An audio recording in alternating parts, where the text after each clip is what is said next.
miocardiopatía hipertensiva, hipertrófica, ¿no? Que puede estar en esa fase de dilatación. A este punto después vamos a regresar porque una cosa es el área precordial y otra cosa son los focos de auscultación. Los focos de auscultación tenemos las dos líneas paraesternales y a nivel de la línea paraesternal derecha, por ejemplo, acá vamos a ver el foco de auscultación de la aorta o aórtico y en el segundo espacio intercostal izquierdo el foco de auscultación pulmonar. En la base del apéndice sifoides el foco de auscultación tricuspidio y en esta línea medio clavicular, en el quinto espacio intercostal, a este nivel está el foco de auscultación mitral, ¿ya? Entonces, base y ápice del corazón, el ápice ya lo vimos, está en ese quinta espacio intercostal, línea media clavicular, mientras que la base es todo lo que visualizamos acá. Está comprendido por los grandes vasos, en el lado derecho por la vena cava superior, vena cava inferior y aurícula derecha, y en el lado izquierdo por la aurícula izquierda con el llenado de las 4 venas pulmonares, ¿no? Hacia arriba vamos a visualizar igualmente la arteria pulmonar con el callado aórtico, pero lo que está considerando la base es todo esto de acá, ¿no? Las 2 aurículas con sus grandes vasos que están llegando acá, a este nivel de las aurículas, ¿ya? Para apreciar mejor este dibujo, este esquema, vamos a ver acá también, miren, este surco es muy importante, ¿ya? Y se llama surco coronario, porque está coronando, es como una corona acá en el corazón, en esta base del corazón. Entonces este surco coronario va a dividir o a separar lo que son los ventrículos de las aurículas. Y así tenemos en esta parte posterior, en este surco coronario, a esta gran vena llamada seno coronario. Este seno coronario, miren, acá está cortado, es una dilatación venosa y es la continuación de la vena coronaria mayor. Esta es la vena coronaria mayor, ¿ya?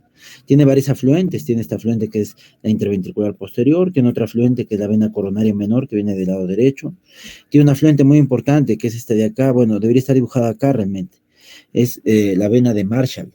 Esta vena de Marshall es preguntada bastante en el ENAM y residentado médico. ¿Ya? En ENAM y residentado médico simplemente hay que acordarnos que está ubicado en esta aurícula posterior, en la cara posterior de la aurícula derecha. ¿No? Cuando ya hacemos preguntas tipo, más que nada de la especialidad a los médicos residentes de cardiología, si se les pregunta qué implica o qué significa esta vena de Marshall, y es el rezago de la vena cava izquierda, que no debería existir, pues, ¿no? Cuando es el rezago de la vena cava izquierda, esta vena de Marshall que está acá, ¿ya? Acá no lo han dibujado bien, lo han dibujado por acá, pero debería estar en este nivel, y hay otros esquemas más interesantes que lo vamos a volver a ver. Entonces, todo esto es el seno coronario, no se olviden, que tiene una válvula de drenaje, que es la válvula de Busens, ¿ya?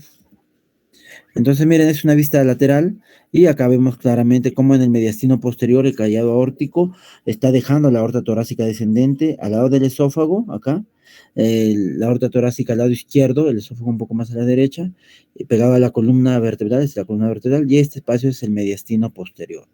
Este sería el mediastino medio, miren, y el mediastino anterior es bien pequeñito acá nada más, que son las arterias mamarias internas, rama de la subclavia, que se utilizan bastante acá en cirugía cardiovascular para sacar estas mamarias internas y hacer los bypass aortocoronarios, ¿no? Hacer estos puentecitos de la aorta con las arterias coronarias, como después vamos a ver algunos esquemas. Miren, en lo que es anatomía cardíaca puede ser muy compleja, con muchos esquemas, pero cuando poco a poco vayamos revisando se van a dar cuenta que no hay muchos esquemas, ¿ya?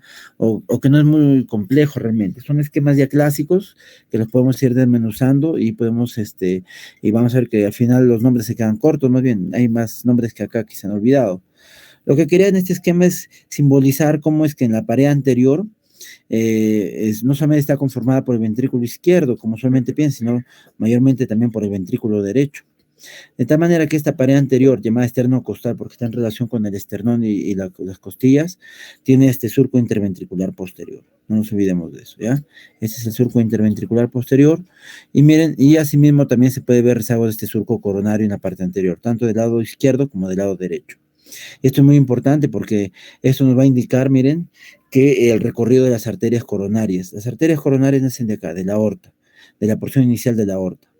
En este caso se ve muy bien la arteria coronaria derecha, como va por el surco coronario del lado derecho y lo va a coronar, lo va a recorrer, mientras que la coronaria izquierda está oculta en su inicio por esta arteria, que es la arteria pulmonar. Acá está el infundíbulo pulmonar, miren, acá está abierto sin esta pared anterior, acá está el infundíbulo pulmonar con su válvula pulmonar, Acá se ve la válvula mitral en el lado, perdón, es la válvula tricúspide del lado derecho con su válvula pulmonar, y acá en el lado izquierdo la válvula mitral con la válvula aórtica, ¿no? Recuerden este entrecruzamiento en X, es muy típico de la aorta con la arteria pulmonar. Tanto así que cuando hacemos ecografías, debemos ver este entrecruzamiento. Cuando no se ve el entrecruzamiento, se llama el signo de la escopeta. O sea, en lugar de hacer una X, hace uno en paralelismo. Mira, acá ven ustedes una X, ¿no? Lo voy a dibujar acá. En ecografías hacemos un paralelismo y es el famoso signo del escopeta. Me equivoqué. Opciones, marcador. Acá. Mira, no está resaltado. Vamos a poner color de lápiz. Ya, vamos a dibujarlo en verde. ¿Ya? Entonces, cuando nosotros vemos las dos arterias que corren en paralelo, ¿ya? Hace así una forma de escopeta, ¿no? Y por eso se llama el signo de la escopeta, ¿ya? Y eso es típico de la transposición de grandes vasos. ¿Qué significa eso? Que la aorta está saliendo en lugar de salir del ventrículo izquierdo, sale del ventrículo derecho, ¿ya? De acá directamente. Y del ventrículo izquierdo sale la pulmonar. Esa es la famosa transposición de grandes vasos, el signo del escopetazo que les decía, ¿no? Muy bien, entonces este entrecruzamiento nos va a explicar por qué cuando nosotros vamos a escuchar el foco pulmonar, tenemos que ubicar el lado izquierdo del precordio, a pesar que sabemos que la arteria pulmonar nace del ventrículo derecho. Y por qué cuando vemos el foco aórtico, vamos al lado derecho del precordio, a pesar que sabemos que la aorta nace del lado izquierdo, es que el burbujeo tiene dirección hacia la derecha en la aorta. Y mientras que en la pulmonar se va hacia la izquierda el burbujeo por este entrecruzamiento. Y es por eso que el foco auscultatorio se escucha de la pulmonar hacia la izquierda y de la aorta hacia la derecha, gracias a este entrecruzamiento en X, ¿ya? Miren, cuando ya vemos mejor el corte, acá se queda lo que es la pared anterior y acá lo que es la pared posterior. En primer lugar, veamos bien el septo interventricular y es fácil identificar cuál es el ventrículo izquierdo y cuál es el ventrículo derecho. Recordemos que el ventrículo izquierdo va a estar en relación con la circulación sistémica. ¿Qué significa eso? Que va a estar en relación pues con la aorta y la aorta va a estar con todo el cuerpo humano. Entonces va a tener presiones intraventriculares grandes, ¿no? De 50, 70, 80, hasta 100 milímetros de mercurio, según sea el caso. A diferencia del ventrículo derecho, que solamente va a tener una pared muy delgada, donde va a tener máximo 15, 20, por ahí hasta 25 milímetros de mercurio. Por eso es una pared muy delgada, esto de acá. ¿Ya? Y la pared del ventrículo izquierdo es una pared más gruesa porque tiene más presiones sistémicas, mientras que se tienen las presiones pulmonares nada más, del ventrículo derecho a la arteria pulmonar, ¿no? Este corte, miren, nos va a ayudar bastante a entender cómo es en el ventrículo izquierdo la disposición. Acá está la aurícula izquierda, descendiendo en diástole, pasando la mitral, llega al ventrículo izquierdo, miren, los músculos pilares, acá se ve de primer orden, las cuerdas tendinosas, y cómo sale el flujo hacia afuera. O sea, acá hace una verdadera V. ¿Ya? De tal manera que el flujo de llegada, miren, va a tener esta forma. Lo voy a dibujar esta vez con azul, el flujo que entra, ¿ya?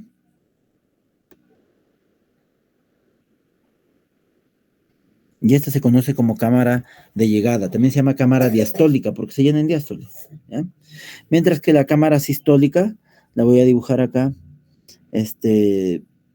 para que se note mejor en morado, ¿ya? Morado, miren, la cámara sistólica sería así. La cámara también se llama eyectiva, a diferencia de la cámara diastólica, que era la cámara de llenado, ¿ya? O de relajación también. La otra es la cámara de contracción, hay varias nomenclaturas, pero lo importante es que ustedes entiendan que hay una cámara, que el flujo va a tener esta doble, se puede decir doble trayectoria, una trayectoria hacia abajo vertical o hacia adelante por la posición anatómica, y luego una posición hacia atrás y hacia arriba, ¿no? Saliendo hacia la aorta. Y lo mismo va a pasar acá en el lado derecho. Se llena hacia adelante y luego se va a impulsar hacia arriba y hacia la izquierda, hacia la arteria pulmonar, ¿no? Entonces, miren, esto de acá es la diferencia. Ahora, pregunta típica de anatomía, ¿cuál es la estructura anatómica que separa la cámara de llenado y de la cámara de salida, ¿ya? O la cámara sistólica de la diastólica en el lado izquierdo? La respuesta es muy sencilla, es esta válvula, la válvula anterior de la válvula mitral o válvula interna también llamada. Esta es la válvula anterior, ¿ya? En el lado derecho decimos que está separada por una estructura muy importante. Esa estructura que siempre le preguntan en NAM, en recintado médico. Es la famosa banda moderadora. La banda moderadora es una banda, es un músculo de segundo orden. Entonces acá ya tenemos que entender que acá la musculatura hay de primero y de segundo orden, y hasta de tercer orden. La de primer orden es aquellos músculos que salen las cuerdas tendidas y se conectan directamente con las válvulas. Estos son los músculos de primer orden. Entonces hay músculos pilares anteriores y posteriores en el lado izquierdo, mientras que en el lado derecho hay anterior, posterior e interno, ¿no? El músculo pilar de Lancisi, ¿se acuerdan del enano de Lancisi que les expliqué ese día? Estaba acá en el tracto de salida del ventrículo derecho, ¿ya? Entonces, esos son músculos de primer orden. Los músculos de segundo orden son músculos que hacen puente. Por ejemplo, este puentecito de acá sería la banda moderadora, miren, todo este puentecito de acá, que va de la base del pilar anterior hacia el septum, por eso yo sé que este de acá es. Y ayuda a separar esta cámara de salida de la cámara de entrada, este músculo o esta banda moderadora. Y las bandas de tercer orden, los músculos de tercer orden son, por ejemplo, estas de acá, estas que son aparentemente solamente están esculpidas nada más. Esas que son como esculturas son los músculos de tercer orden, ¿ya? Entonces ya vamos adquiriendo más conocimientos acerca de las musculaturas del ventrículo. En las aurículas, las musculaturas son más sencillas, ¿ya? Son verdaderos, simplemente son como si fueran músculos de tercer orden, nada más esculpidos acá. Tiene un nombre especial. ¿Alguien de ustedes ha revisado algo acerca de estos músculos, de las aurículas? ¿Alguien de ustedes tiene el nombre de estos músculos? Los músculos pectíneos, doctor. Perfecto, perfecto. Los músculos pectíneos, ¿ya? Esos músculos pectíneos están en las aurículas. Muy bien. Entonces, miren, como le decía acá, el que separa ambas flujos es la valva interna de la mitral y en este caso es la banda moderadora, no se van a olvidar, ¿ya? Son muy importantes saber esto de acá. Entonces, miren, en el lado izquierdo acá se compagina la mitral con estas dos, y acá morado, lo que está atravesando es la aórtica. Miren, y la aorta, como ustedes pueden ver acá, miren este esquema especial, vean que se vuelve como cóncavos hacia arriba y convexos hacia abajo, ¿no? De tal manera que son como nidos de paloma, y por eso se conoce, los famosos nidos de paloma están acá, están en la raíz de la aorta, ¿ya? Y esto es muy importante porque cuando aparecen, significa que está regresando el flujo, de tal manera que desaparecen cuando está de salida. Por ejemplo, ahorita, en fase eyectiva no existen los nidos de paloma. Los famosos nichos de paloma no existen. Los nichos de paloma van a existir, en sístole desaparecen, en diástole, cuando el flujo quiere regresar, miren, lo voy a pintar acá de nuevo en diástole, para que ustedes entiendan el movimiento diastólico de nuevamente en celeste, ¿ya?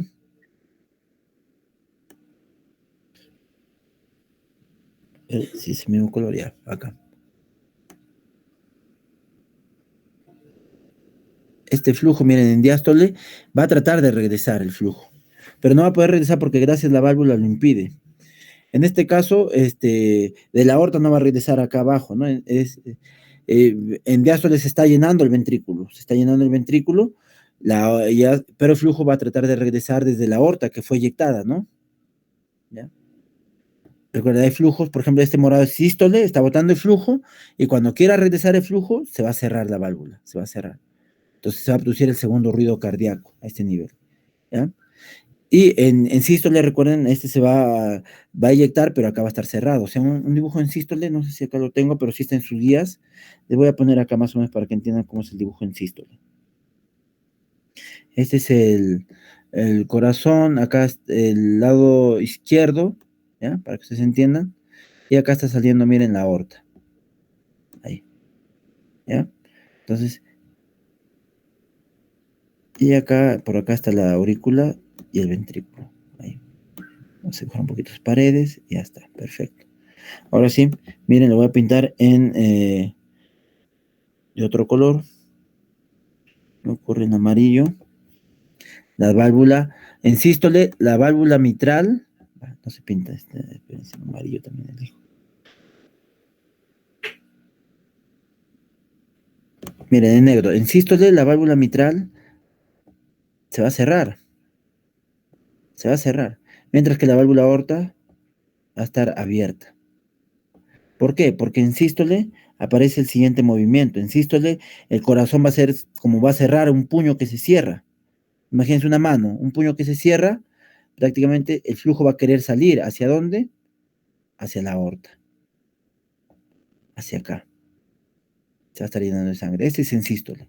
¿ya? Pero en sístole, entonces, lo que se va a cerrar es la válvula mitral. Por lo tanto, esta válvula, al cierre de la válvula mitral y tricúspide, se conoce como primer ruido cardíaco, que es el inicio de la sístole, ¿ya? Y en diástole, miren, es lo que está acá en azul. En diástole va a pasar lo contrario, el mismo esquema. En diástole nos va a hacer que la aorta va a querer cerrarse y va a regresar la sangre y la aorta se va a cerrar, se va a producir el segundo ruido cardíaco y ahí aparecen estos nidos de paloma. ¿Y qué significa estos nidos de paloma cuando aparecen? Que las arterias coronarias se van a llenar. Por lo tanto, se dice que el corazón se irriga en diástole. Y si son más explícitos, el ventrículo derecho en especial se irriga en diástole, porque el ventrículo izquierdo, como tiene mayor presión, el ventrículo izquierdo, como tiene mayor presión, solamente en diástole, mientras que el ventrículo derecho, como tiene menos presión, se irriga en sístole y en diástole, ¿ya? Pero en general el corazón decimos que se irriga en diástole, así decimos, ¿ya?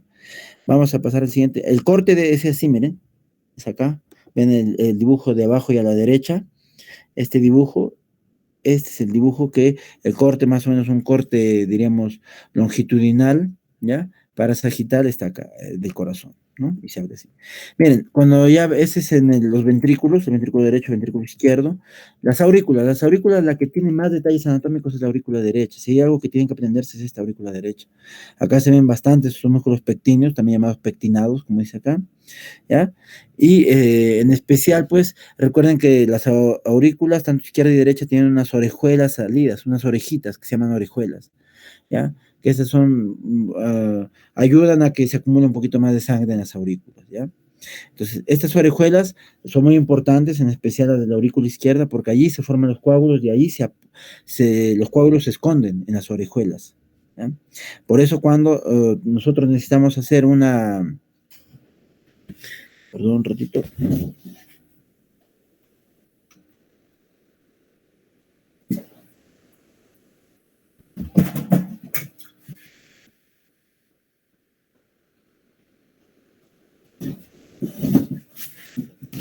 Cuando nosotros hacemos una ecografía del tipo transesofágico buscando coágulos, tenemos que visualizar las orejuelas, ¿ya? Para ver si es que hay coágulos o no hay coágulos ahí generalmente. A veces también en la plena aurícula están los coágulos y es más fácil el diagnóstico.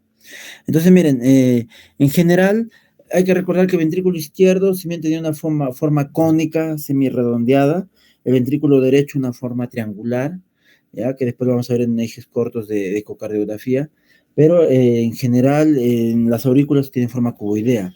Entonces, una pared anterior que se conecta con el ventrículo, en este caso la aurícula derecha con el ventrículo derecho sería la pared anterior que contiene al orificio o a la válvula tricúspide, ¿no?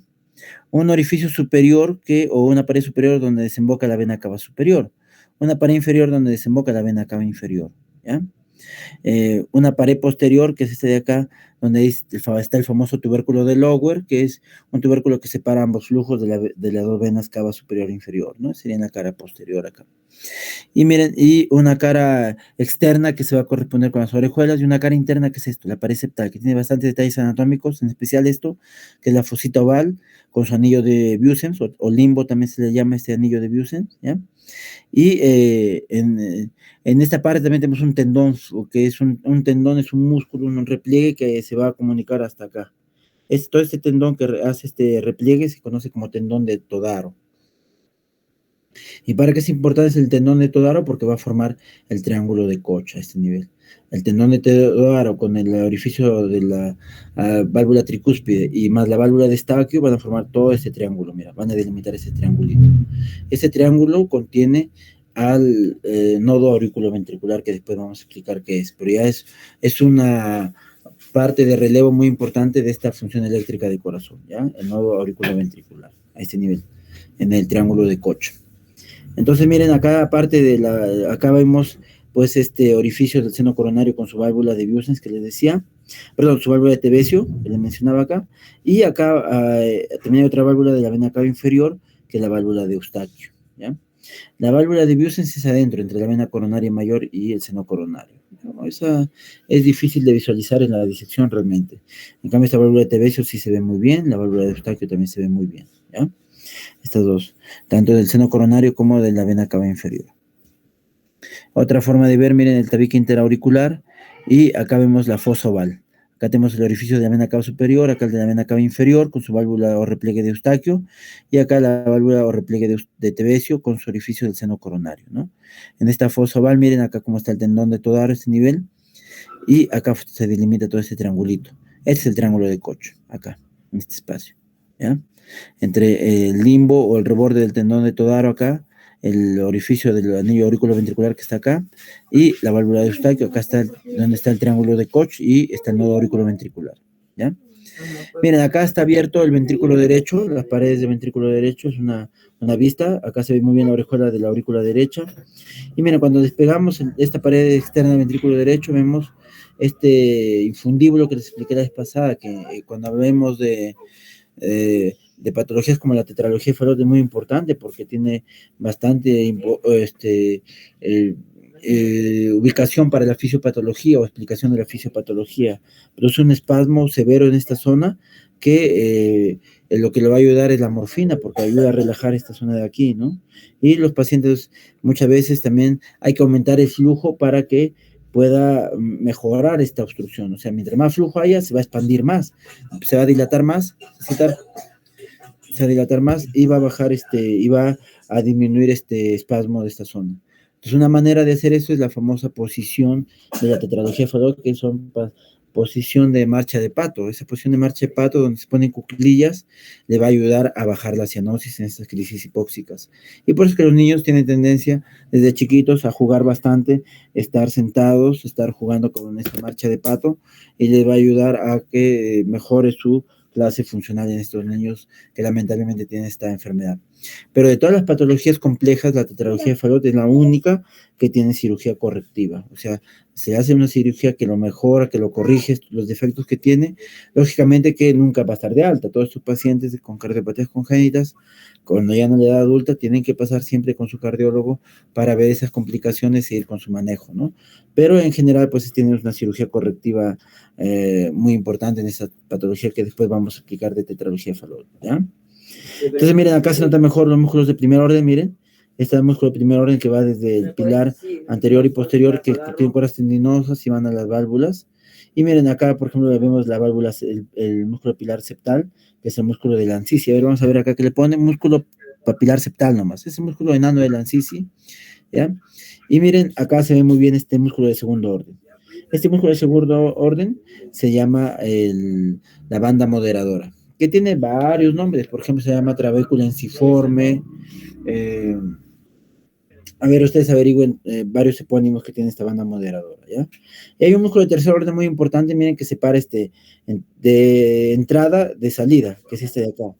Este cresta es muy importante, que también separa a la banda, al igual que la banda moderadora, va a ayudar a separar este espacio de salida del espacio de salida, o cámara diastólica de la cámara sistólica del ventrículo derecho, en este caso. Este músculo o cresta se conoce como una cresta supraventricular, la cresta supraventricular de His, ¿ya? Es este de acá. Acá le pone cresta supraventricular, es esta zona de acá. Muy bien, en el lado izquierdo, miren, es más fácil, acá solamente hay dos músculos pilares nada más y dos valvas, interna y externa, ¿no? El pilar anterior va a la parte anterior de ambas valvas, mientras que el pilar posterior va a la parte posterior de ambas valvas. Acá lo complejo es la inserción, miren, acá la inserción parece un trabalenguas, ¿no? Porque decimos que, por ejemplo, el pilar interno va a la parte más interna de la valva anterior y a la parte más interna de la valva posterior.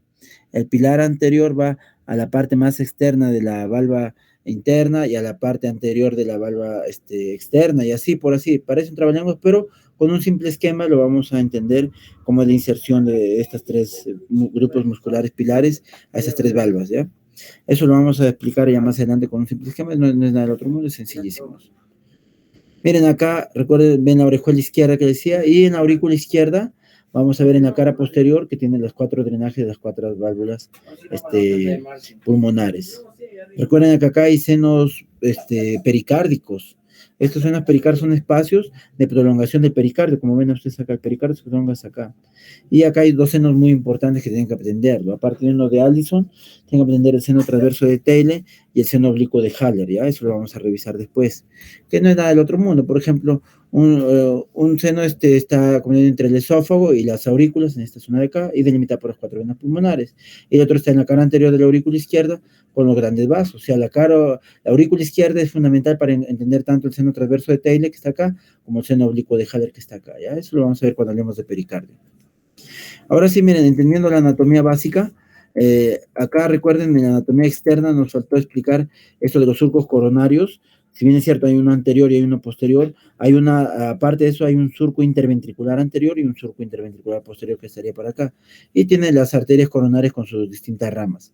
Pero esta parte de explicación es para la segunda semana, porque vamos a hablar de circulación coronaria y también vamos a hablar de su anatomía y también de sus ramas y todo eso, ¿ya?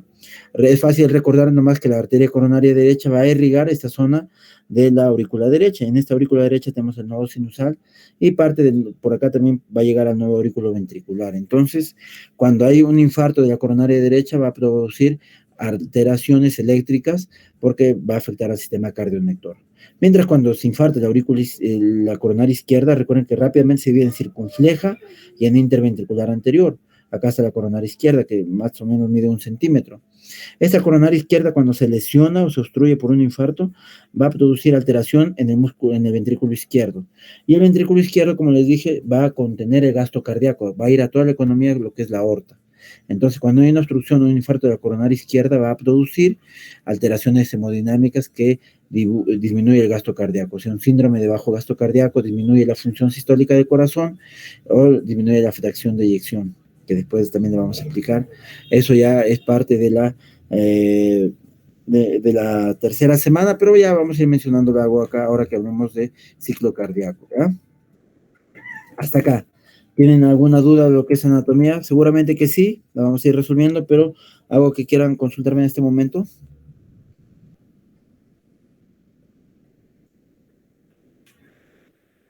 Si están ahí, no se desmayaron. Darwin, ¿estás ahí? Sí, doctor, aquí estoy. ¿Eran dormidos todavía? Todo claro. Ya son las 9 de la noche, todavía estamos, no hay necesidad de que ustedes, pero recuerden, están en sus casas. Si tienen sed, vayan y tomen un vaso de agua. Si tienen sueño, vayan al baño y échense agua a la cara. Esa es la facilidad de este tipo de clases virtuales. Mira, antes de llegar al ciclo cardíaco, hay un antes. La verdad que no recuerdo por qué le puse esto. Ahora vamos a chequear. Ya esto, pues, el sistema cardionector. El sistema cardionector, miren, es el comando eléctrico del corazón.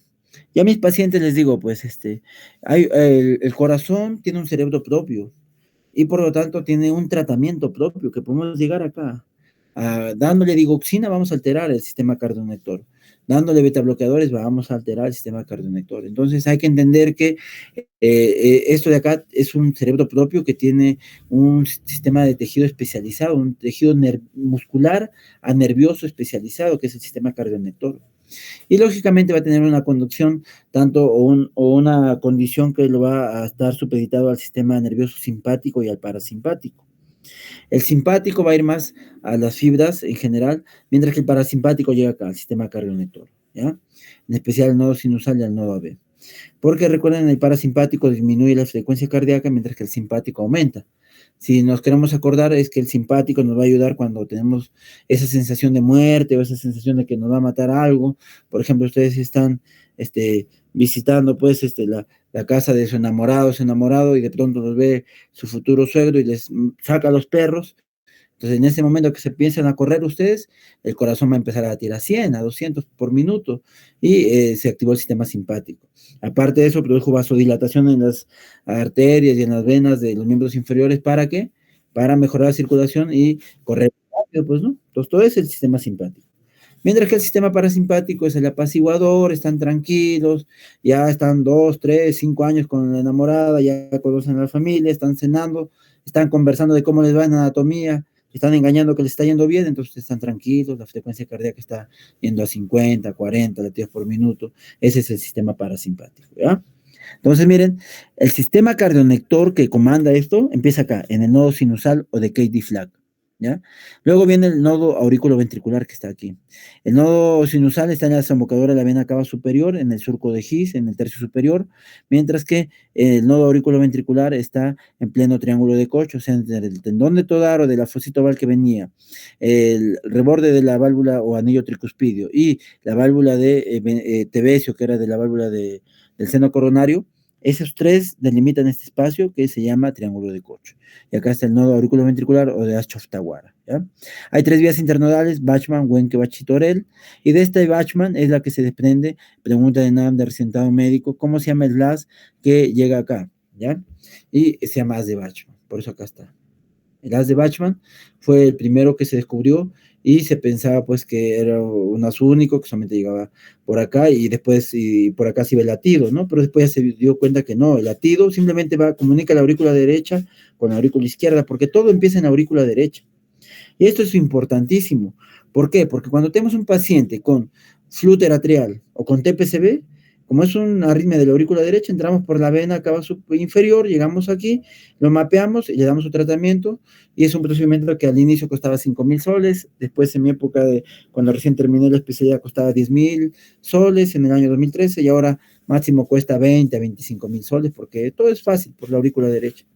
Mientras que si encontramos un paciente con una arritmia de la fibrilación auricular, donde está comprometido este as y está comprometido múltiples focos ectópicos pertenecientes a la aurícula izquierda, si hay esa arritmia, no solamente hay que llegar acá, sino que hay que hacer una punción del septo interauricular, hay que provocar una comunicación interauricular, y una vez que está dentro, hay que empezar a mirar con un aeronavegador. Entonces, para mirar ese aeronavegador y empezar a mapearlo, es un procedimiento que no se hacía en el Perú en el año 2013 cuando yo terminé la especialidad. Recién se empezó a hacer en el año 2015, 2017, el INCOR lo trajo, la clínica Delgado también fue la primera que lo trajo en el Perú, luego ya el INCOR, y ahora ya se hace más de rutina, y en su momento pues costaba 50,000 soles, ahora es un procedimiento que cuesta de 100,000 a 200,000 soles, ¿no? Dependiendo de la complejidad. Entonces, ¿qué importancia anatómica y fisiológica es entender las diferencias entre la aurícula derecha y la aurícula izquierda, ¿no? ¿Ya? Para que va a pronóstico y a tratamiento también de los pacientes de acuerdo a su enfermedad que tienen. Entonces, miren, no les aburro más, simplemente hay que recordar que las aurículas están casi totalmente divorciadas de los ventrículos. O sea, si algo pasa en las aurículas y los ventrículos, solamente va a pasar por un solo punto, y es este punto. El triángulo de Koch, específicamente el nodo auriculoventricular. ¿Qué significa eso? Que si por alguna enfermedad el nodo auriculoventricular empieza a fallar o se bloquea, las aurículas van a seguir latiendo a 100, 120, 80, pero los ventrículos ya no, los ventrículos van a empezar a comandar acá su propio cerebro y va a empezar a latir a 30 o 40. Eso se llama bloqueo auriculoventricular completo y es la segunda causa más frecuente de colocación de marcapaso. ¿Por qué le digo la segunda? Porque nunca preguntan en el NAM. Siempre responden que es bloqueo B de tercer grado y esa es la pregunta engañosa de NAM, de recientado médico también. La primera causa de colocación de marcapaso no es esta, es la más frecuente que todo el mundo conoce, es la más conocida, pero la primera causa es la disfunción del nodo sinusal, o sea acá. La disfunción del nodo sinusal produce múltiples patologías, la más conocida es síndrome Taki-Brady. Si alguna vez ustedes están llevando su curso de fisiopatología, les invito a que me inviten a que les dé una charlita por allí, porque ahí he hecho las guías y ahí justo hablamos de estas patologías. Aunque felizmente ahora está un cardiólogo ahí, el doctor Jorge, aunque él es pediatra, es cardiólogo pediatra, pero por ahí también les da algunos temas, algunos tips de lo que es este curso de fisiopatología, ¿ya? Pero si me invitan, encantado. Así les digo, a todas las promociones, realmente son pocas promociones que me invitan después de que pasan ya morfofisiología, creo que ya no me quieren ver más explicándoles algunos otros temas. Pero felizmente cuando llegan a internado médico o a sexto año, por ahí siempre les estoy dictando a los alumnos que de manera espontánea por ahí me invitan a sus charlitas y siempre ahí estoy apoyando. Porque hay bastante por hablar en patología, que es bastante preguntado en el NAMI recientado médico, ¿ya? Miren, entonces, cuando hay ese divorcio, acá se queda el latido y el latido empieza a latir de acá, desde otro lado, ¿ya? Entonces, ¿qué pasa? En este caso, miren, el que comanda es el nodo sinusal, entonces todos le siguen la corriente. El nodo AB, las de His, su rama izquierda, su rama derecha, y sus fibras de Purkinje, que son las fibras más rápidas de conducción y están ya en el ventrículo. Van hasta 4 metros por segundo, en cambio las otras son más lentas, pero lo importante es así. ¿Qué pasa si ya no empieza a funcionar el nodo sinusal? Empieza el nodo AB. Lógicamente el nodo B va más lento. Si este iba a 60, 100 latidos por minuto, el nodo B empieza a latir de 40, 60 por minuto nada más, pero al menos ya está compensando. ¿Y qué pasa cuando ya no funciona ni el primero ni el segundo? Ya empieza el haz de His, pero acá empieza a aparecer focos ectópicos. A veces el mismo haz de His, a veces son sus ramas, izquierda o derecha, o a veces en el mismo ventrículo. Y de acuerdo a eso va a ir más lento. Acá va de 30 a 40 y con ese mismo ventrículo pues la tira 20 a 30 latidos por minuto nada más. Y eso ya es indicación de marcapaso cardíaco, pues, ¿no? Esas bradicardias muy severas, ¿ya? Entonces, miren, ahora sí, hablemos del ciclo cardíaco, ¿ya? Esto era importante. La clase está para 1 hora nada más, para no aburrirles mucho, para que ustedes tengan después idea para irse a revisarla nuevamente o a ver sus libros, sus guías. Entonces vamos a agilizar un poco. Miren, acá hay que entender que, recuerden ustedes, la despolarización empieza acá en el nodo auriculoventricular. Y acá el ciclo cardíaco, diríamos acá, habiendo la parte eléctrica del electrocardiograma, lo ubicamos acá. La despolarización se va a representar como la onda P, ¿ya? Entonces, en el electrocardiograma tenemos 3 grupos de ondas. La primera que se llama onda P, la segunda que se llama el complejo QRS y la tercera que se llama onda T. ¿Y a quién le debemos estos nombres? Al grandioso Einthoven, que ganó el premio Nobel. Es que él vio, cuando lo magnificó, estuvo realizando sus estudios y magnificó las ondas, solamente encontró esas 3 ondas y pensó que de repente había muchas más que todavía no las lograba descifrar o encontrar. Y dijo, ¿y ahora qué le pongo? ¿ABC o X, Y, Z? Y dijo, mejor cojo la mitad del abecedario. Y de tal manera que yo pienso que hay muchas ondas más antes y cojo un poquito más allá de la mitad y cojo P, QRS, T. Y así, cuando ya aparezca más ondas, le voy a llamar A, B, C, D. Y después, para nuestra buena suerte, ya no hubieron más ondas. Esas son las únicas ondas del electrocardiograma en un corazón sano, ¿no? La onda P, el complejo QRS y la onda T, ¿ya? Entonces, la onda P simboliza la despolarización auricular, acá, ¿ya? La del complejo QRS, cuando ya viene acá, la despolarización ventricular. Y la onda T, la repolarización ventricular. Entonces falta la repolarización auricular, sí, está escondida acá en el complejo QRS, ¿ya? Este es el fenómeno eléctrico, pero recuerden, hablar de ciclo cardíaco, como le dije ese día, no es un fenómeno eléctrico, también es un fenómeno sonoro, donde aparece el primer ruido cardíaco y el segundo ruido cardíaco. Y el primer ruido cardíaco, ya les expliqué, es el cierre de la válvula mitral. Cuando se cierra la válvula mitral, para que el flujo empiece a salir por la aorta, ¿ya? Eso es lo que está acá, ese es el primer ruido cardíaco, el cierre de la válvula mitral y tricúspide. Y después va a eyectar la sangre, ¿no? Es en plena sístole, inicia la sístole. Y el cierre de la válvula diastólicas, o en este caso aórtica y pulmonar, ese es el inicio de la diástole y se llama segundo ruido cardíaco. Está acá. Entonces se llama loop, loop, loop, loop. Y la pausita, esa es la diástole, ¿no? Entre primero y segundo es la sístole. Vamos a mover esto más acá. Y entre el segundo y el primero nuevamente, en este caso la diástole. Entonces, loop, loop, es la sístole, la pausa, viene la diástole y luego así. Este demora 2/5 del ciclo cardíaco de sístole y 3/5 es diástole. Entonces, una manera útil de resumir el ciclo cardíaco es la sucesión de sístole y diástole, sístole y diástole, y los fenómenos sonoros que va sucediendo, el primer y segundo ruido cardíaco, primer y segundo ruido cardíaco, y los fenómenos eléctricos que van apareciendo. Al final de la diástole, la onda P, el complejo QRS, después va a tener la contracción del corazón, entonces esto es el inicio de la sístole, y la onda T, que está al final de la sístole, se repone, o sea, va recuperando el ventrículo, ¿ya? Entonces, este es la sucesión eléctrica y también la sucesión de flujos. ¿Qué significa? Miren, que a nivel de la sístole, el flujo sistólico que estaba de repente en 110, 130 mililitros, al final de la sístole se va a bajar a 40, 50 mililitros. ¿Por qué? Porque hay un flujo eyectivo, o hay un volumen eyectivo, o un volumen sistólico, o un volumen latido, o un volumen de salida de 70 mililitros. De 70 mililitros. ¿Ya? Este volumen eyectivo baja, miren, y ese es el flujo en rojo. O sea, en rojo, miren, en diástole, el flujo de sangre dentro del ventrículo va a incrementarse, ese volumen ventricular. En diástole se va a llenar, hasta que llega a una cúspide, y luego en sístole se va a reducir. ¿Ya? Entonces, en rojo es el volumen ventricular. Entonces, vuelvo a repetir, la sucesión, Maite. Ya. El volumen ventricular, repito, entonces, es en sístole va a bajar, va a disminuir, se va a desaparecer, pero nunca desaparece a cero. De 110, 130 va a bajar a 40, 50, ¿no? Hay un volumen eyectivo de 70 en promedio. Y luego en diástole de nuevo se va a empezar a llenar, ¿ya? Ese es el volumen ventricular. Ahora, ¿en verde qué es? En verde es las presiones. Entonces, la presión en el ventrículo izquierdo, en sístole, se va a incrementar bastante, hasta que logra vencer a la presión de la válvula aórtica. Miren, este de acá es de la válvula aórtica.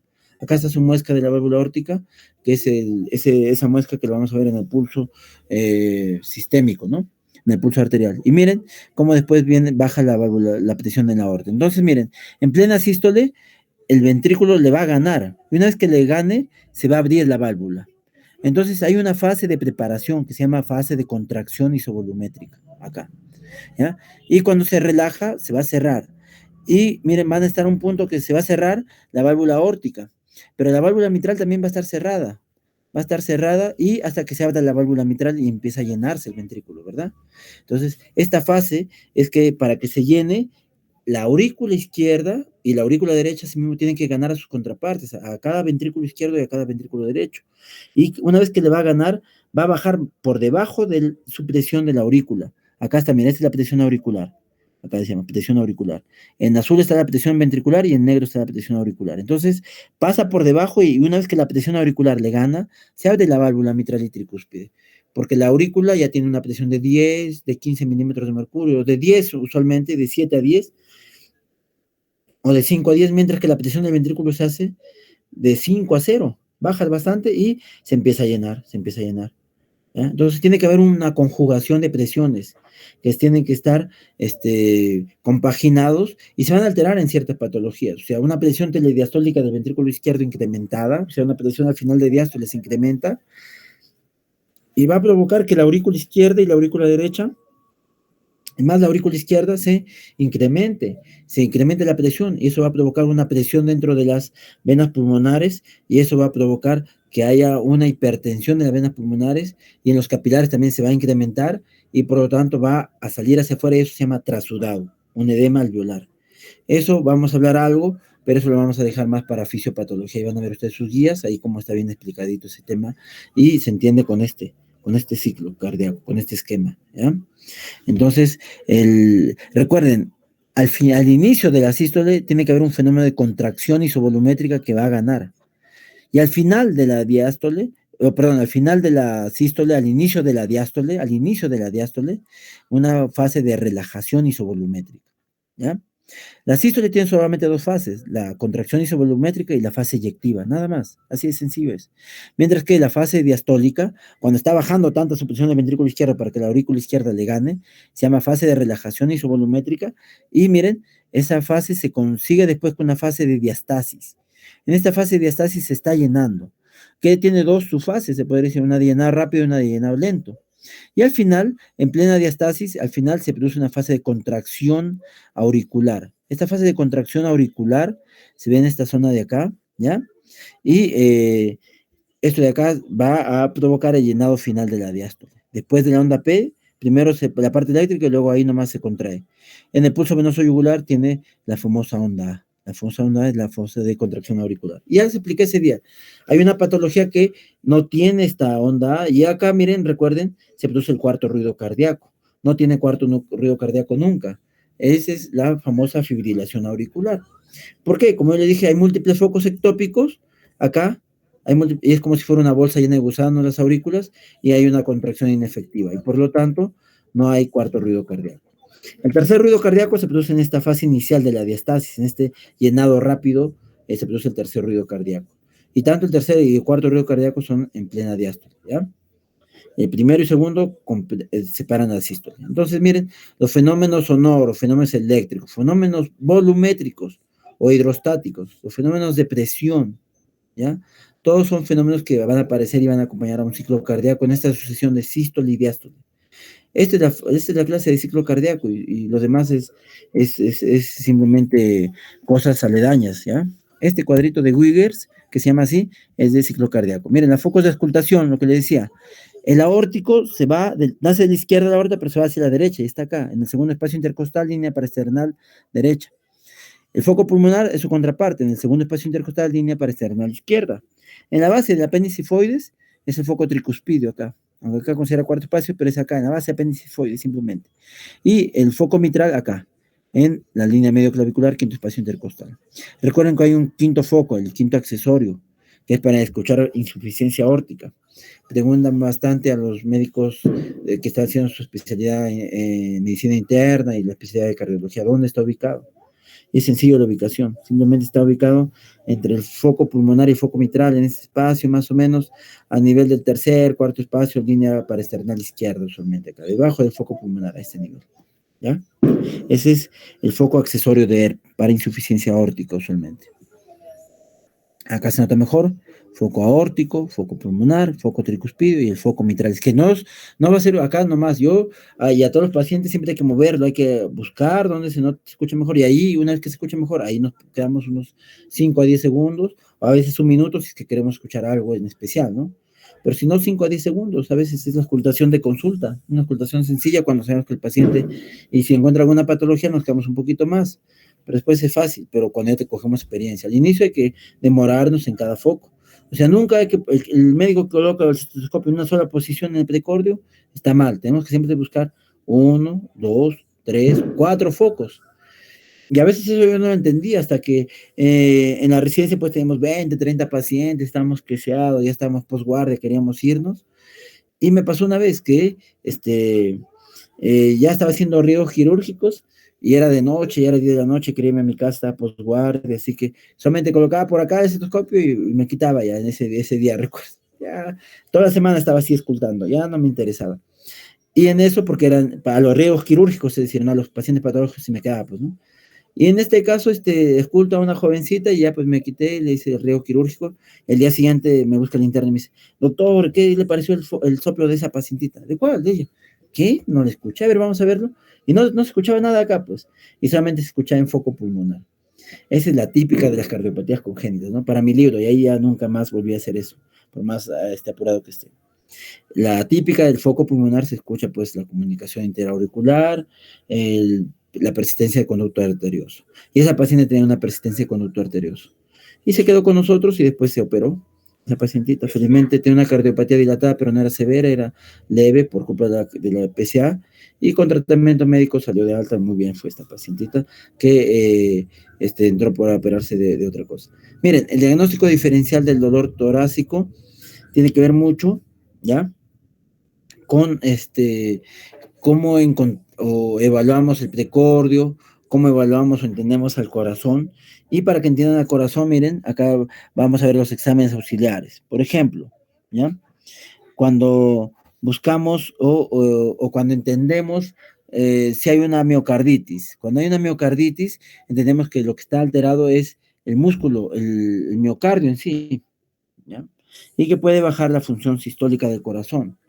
Aunque esto de acá, cuando hablemos de embolia pulmonar, pericarditis, tenemos que entender más acerca de eh, la anatomía funcional del corazón, más que la fisiología cardíaca, ¿ya? Por ahora esto lo voy a pasar mejor, vamos a pasarlo esto de acá. Para entender el ciclo cardíaco, miren, lo que les expliqué hace rato.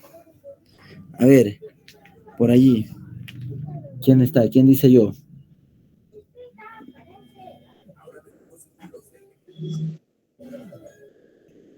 Doctor. A ver, ¿quién? ¿Quién habló? Yo, doctor. Darwin. Darwin. Muy bien. Darwin, ¿qué te parece este esquema del lado izquierdo? El esquema del lado izquierdo es un esquema ¿qué ves acá? ¿Qué válvulas están abiertas? Las aurículo-ventriculares. Sí, son las más grandes, miren, están abiertas, ¿ya? ¿Y esto en qué fase está? ¿Se está llenando el ventrículo o el ventrículo está botando sangre? ¿Qué piensas acá? Se está llenando el ventrículo. Está llenando, ¿verdad? Las aurículas ventriculares, como acá hemos sacado las aurículas. Acá las aurículas están sacadas, pero hipotéticamente acá estamos, nosotros somos parte de las aurículas, si nos metemos en esos orificios, la sangre se mete, significa que está entrando en diástole, ¿verdad? Y lógicamente, miren, la aorta y la pulmonar están cerradas porque acá el flujo ha querido regresar, pero no ha podido regresar. Y porque gracias a las válvulas que están cerradas. Y acá se forman estos nidos de paloma que les decía, ¿no? De las dos válvulas anteriores, de la derecha la coronaria derecha y de la izquierda la coronaria izquierda, 31 centímetros la interventricular anterior y la circunfleja. La circunfleja tiene acá marginales, la marginal obtusa, obtusa marginal porque es un borde derecho, un borde izquierdo, perdón, del corazón que es una verdadera cara, mientras que en el lado derecho es un verdadero borde y por eso se llama obtusa marginal.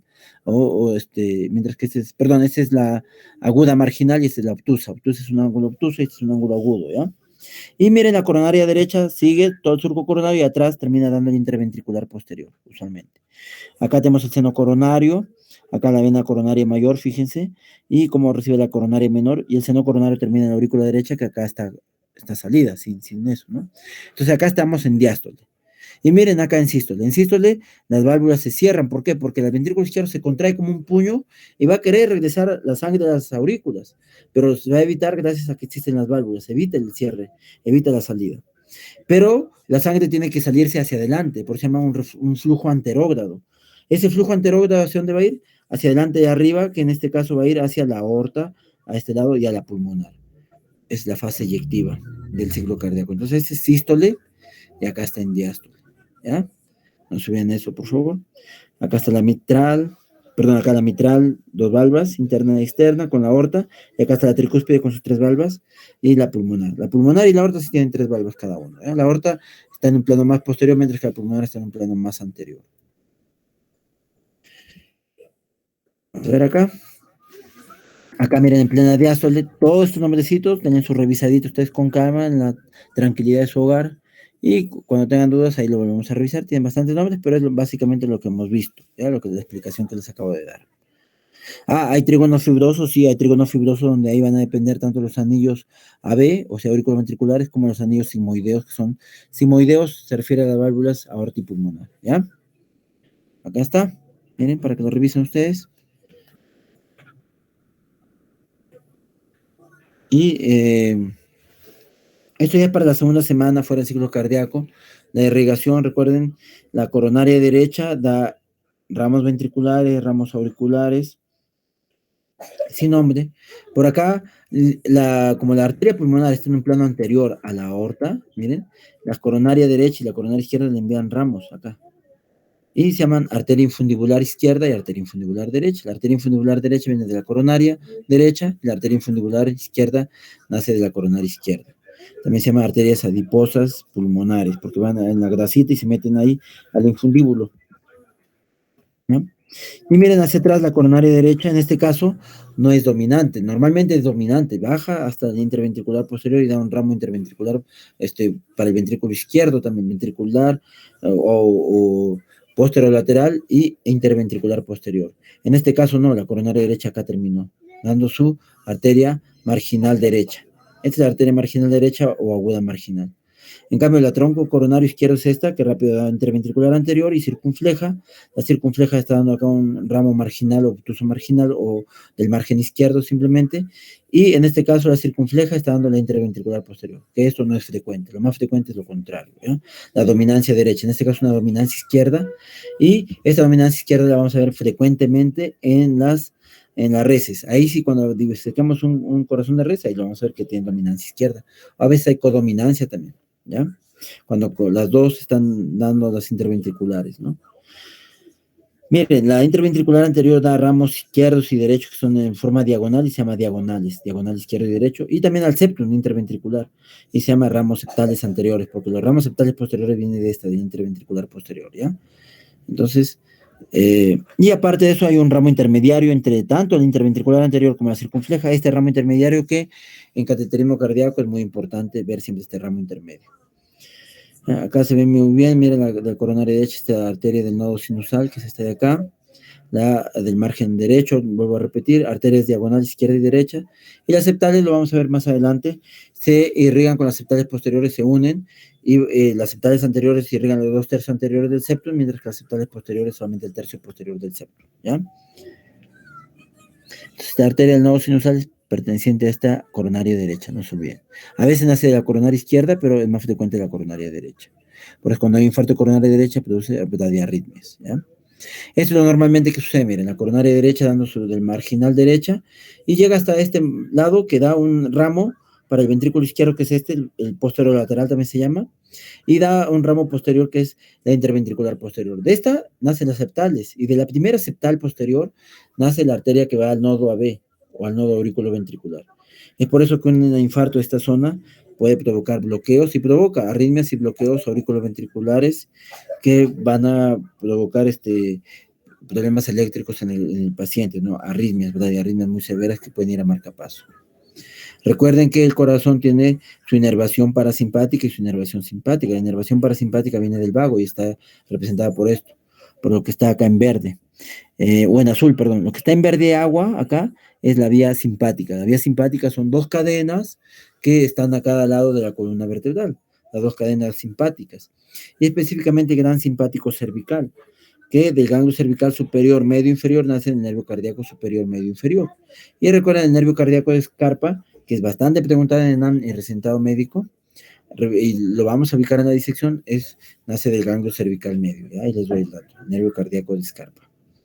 Recuerden, acá forman plexos, tanto el sistema parasimpático como el simpático forman un plexo cardíaco anterior y un plexo cardíaco posterior, que no preguntan, el preguntado es el plexo cardíaco intermedio, o comunicante, que está debajo de callado de la aorta, se cayó de la aorta, y entre la división de las dos arterias pulmonares. ¿Qué hay acá? Es el famoso cuadrilátero de Rydberg. Ese cuadrilátero de Rydberg es donde está el ganglio de Rydberg, que es el ganglio de este plexo intermedio, ¿ya? Este pericardio lo voy a pasar. Quería, antes de terminar la clase, porque ya estamos en la hora, quería darles una pregunta de ciclo cardíaco. ¿Ya? Esto lo vamos a dejar pasar. Esto lo pasamos.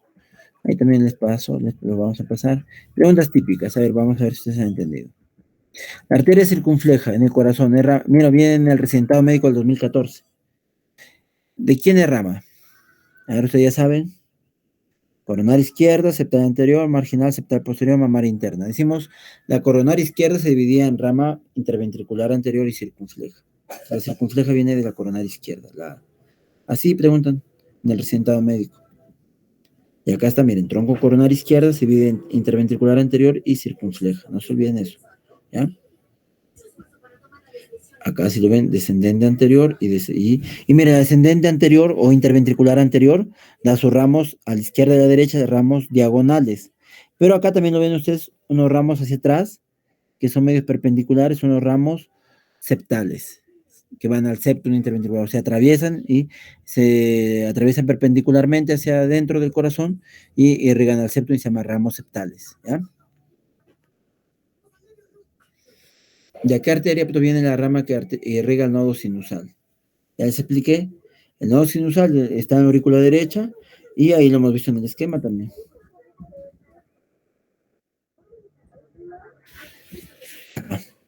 La arteria del nodo sinusal viene generalmente de la coronaria derecha. Así pregunta de ENAM recentado médico. Es una pregunta típica de ENAM del 2013, ¿ya? Y acá la respuesta es la coronaria derecha, la B. Ahí está. Cuando hay un infarto de coronaria derecha se ve así, con el cateterismo. Acá se ve completita la coronaria derecha, todo muy bien. Pero acá se ve como un bocado, miren, una manzana acá. Está pasando un hilito nada más. Acá está obstruida al 90%. Solamente un hilo pasa al 95%. Se obstruye totalmente y este flujo ya no existe. Desaparece. ¿Ya? Se vuelve acá. Se vuelve así, miren, cuando la coronaria derecha se obstruye totalmente, se vuelve así. Acá está la coronaria derecha entera y acá está obstruida. Ya no pasa más. Entonces, cuando acá está obstruida, es un infarto agudo, con angioplastia coronaria, le abrimos la arteria y se vuelve así. Todo esto es la coronaria derecha y salvamos músculo. Acá sí hay una obstrucción no total, solamente es parcial, pero es casi al 95%, como les digo, ¿ya? Otra pregunta. Ausencia de ondas A, reciente médico 86, ya dije las ondas A de las ondas venosas es la contracción auricular, entonces cuando hay fibrilación auricular. ¿Qué significa esto? Múltiples focos ectópicos, miren. De tal manera que a veces llega el de acá que está muy cerca y a veces el de acá muy lejos y el RRA se hace muy irregular, o sea, un electrocardiograma muy irregular, los latidos muy irregulares, porque hay diferentes lugares que llegan al nodo B y cuando llega muy rápido se contrae rapidito, como si estuviera corriendo, pero cuando viene de muy lejos, se contrae más lento.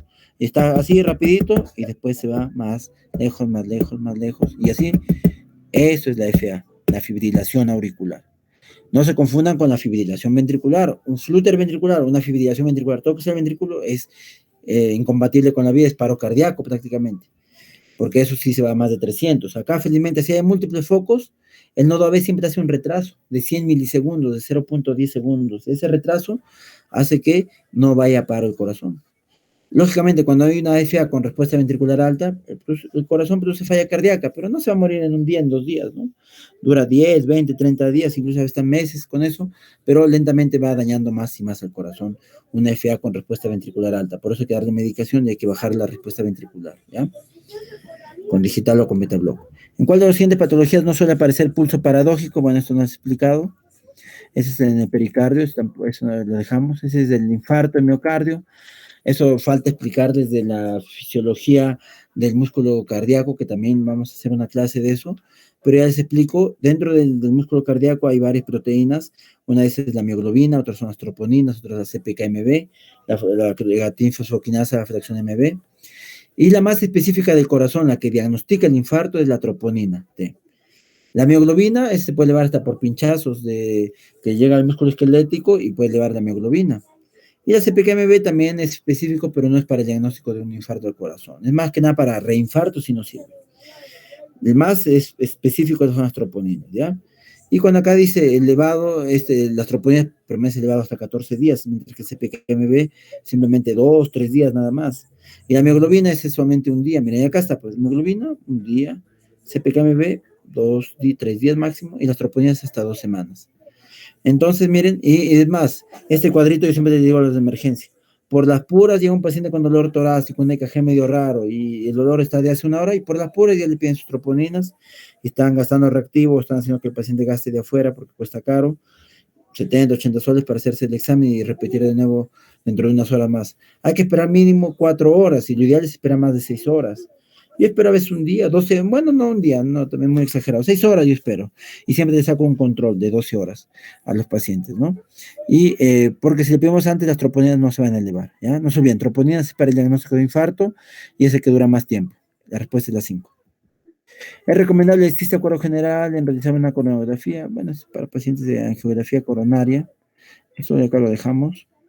Los cambios electrocardiográficos, tengo que hacerles electrocardiografía en primer lugar para explicarles esto. Eso también lo vamos a dejar, ¿ya? Porque acá he sacado bastante de lo que es Quería hacer esta clase de electrocardiograma, pero la verdad ya no alcanza el tiempo. No he querido volar mucho, he querido ir despacio para que ustedes entiendan bien la anatomía y unos temas de fisiología, pero cuando hablemos más de fisiología cardíaca como ciclo cardíaco, ahora vamos a hablar de fisiología desde el punto de vista eléctrico, se llama electrofisiología, ahí vamos a entender bien lo que es el electrocardiograma, porque prácticamente entender electrofisiología es entender el electrocardiograma, y con eso vamos a aprender a leer el electrocardiograma en esta clase. Un electrocardiograma básico y patológico, o sea, no solamente el electrocardiograma normal, sino también el alterado, porque si no, no vamos a entenderlo mucho. En cambio, si entramos a alteraciones, ahí sí lo vamos a entender mejor. Y, lógicamente, les voy a hablar un poco de clínica, y eso de acá lo vamos a hablar como clase de refuerzo de la siguiente clase, que ojalá puede ser el domingo, Darwin, ojalá el domingo a las 6 o a las 7 de la noche nos podemos Claro, ubicar, ¿está doctor. bien? Sí, doctor, claro. Usted me avisa nada más y ya yo corriendo con mis compañeros. Ya, si hay algún detalle, te aviso con tiempo y nos reunimos más tarde, plan de 9 de la noche de repente. ¿Tienen alguna duda, alguna idea, alguna cosa que quieran compartir? ¿Alguna pregunta?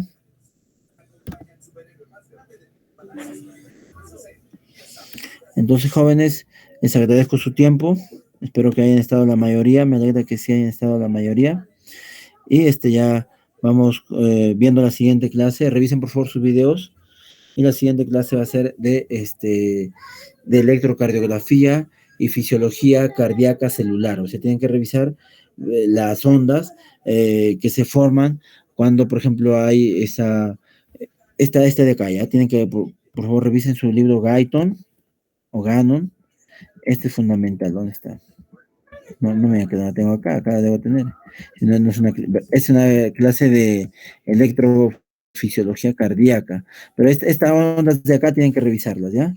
Para entender muy bien acá la despolarización y la repolarización, la fase 0, la fase 1, fase 2, fase 3 y la fase 4 de lo que es la despolarización del músculo miocárdico. Eso lo vamos a revisar en la siguiente clase y vamos a leer lo que es electrocardiogramas.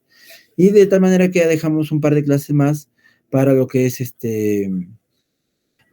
por allí, presiones cardiovasculares, gasto cardíaco, fracción de eyección.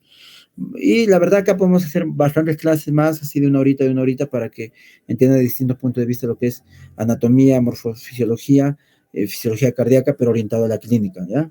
No se sienta mal si hay varios términos que ustedes no entiendan, como es un infarto mismo. Lo podemos revisar la otra semana qué implica infarto, aunque acá me he salteado esa diapositiva, pero ya que está dentro de esta clase, a ver, perdón, en ciclo cardíaco creo que acá había una diapositiva para que ustedes entiendan qué era infarto.